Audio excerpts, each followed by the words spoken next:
सम्पूर्ण किसान दाजुभाइ दिदीबहिनीहरुमा म डिली खतिवडाको तर्फबाट नमस्कार। जति हामीले यहाँनिर खेती गरिरहेका छौं यो सबै हाम्रो ट्रायल हो र तपाईहरुलाई अब पटक पटकको बालीहरु कसरी प्रयोग गरिरहेका छ, हामीले के गरेका छौं भन्ने कुरो तपाईलाई संक्षिप्त जानकारी दिन्छौं। र यो जम्मै टेक्नोलोजी भनेको ओडब्ल्युसी टेक्नोलोजी हो।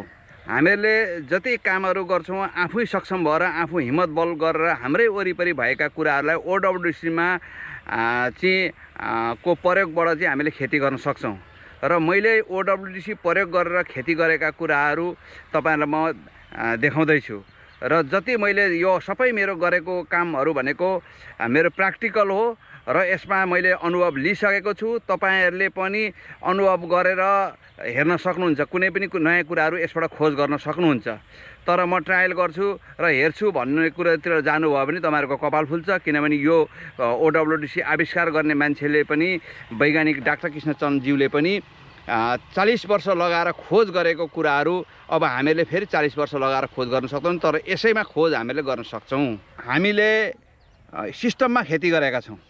जब हामीले माटो उपचारदेखि लिएर बिउ उपचारदेखि लिएर र पछि त्यसलाई चाहिँ दिनुपर्ने मल बनाउनु पर्ने कुराहरु निरोगी मलमा चाहिँ कुनै किसिमको फंगस यताउता नहुने किसिमको मल बनाएर खेतीमा हामीले प्रयोग गरेका छौं। र हामीले बिउ उपचार गरेको बिउ हेर्नुस्, यहाँ रायोको सागकै बिउ हो। रायोको सागको बिउ कोपीको हामीले बिउलाई ट्रिटमेन्ट गरेर राखेर गरेका थियौं र सबै बिउहरुलाई हामीले ट्रिटमेन्ट राखेर गरेका छौं। ट्रिटमेन्ट गरेर राखेर गरिसकेपछि के हुन्छ त भन्दाखेरि तपाईको माटोमा हुने कुराहरु फंगसहरु दुनिया रोगहरु तिनीहरु तपाईको 20% 10% देखि लिएर 20% त तीन नष्ट भएर जान्छ। अब ओडब्ल्युसी बाट हामीले माटो उपचार गर्यौं। माटो उपचार गरेपछि बिउ पनि उपचार गरेर राखेको थियो, मैले तपाईहरुलाई पहिले पनि भनिसकेको छु। र ओडब्ल्युसी प्रयोग गर्न थालिसकेपछि माटोमा प्रयोग गर्न थालेपछि माटो यस्तो खुकुलो हुन्छ कि तपाईको चाहिँ हातले गोड्न सकिन्छ। यो मैले यो कोपी लगाएको थिएँ, यो जम्मै मैले हातले गोडेको हेर्नुस्। यो एकैछिनमा हुन्छ। तपाईहरुको 10 जना लेबर लाग्थ्यो भनेदेखि 2 जना 3 जना लेबरले तपाईको चाहिँ कोपी गोड्न सक्नुहुन्छ। हेर्नुस् यो मैले हातले गोडेको हेर्नुस्। त्यहाँनिर यो मैले टमाटर लगाएको हो, एकदम निरोगी राम्रोसँगले आएको छ टमाटर। अब यो पनि हेर्नुस् कति, यो पनि जम्मै मैले हातले गोडेको हेर्नुस्।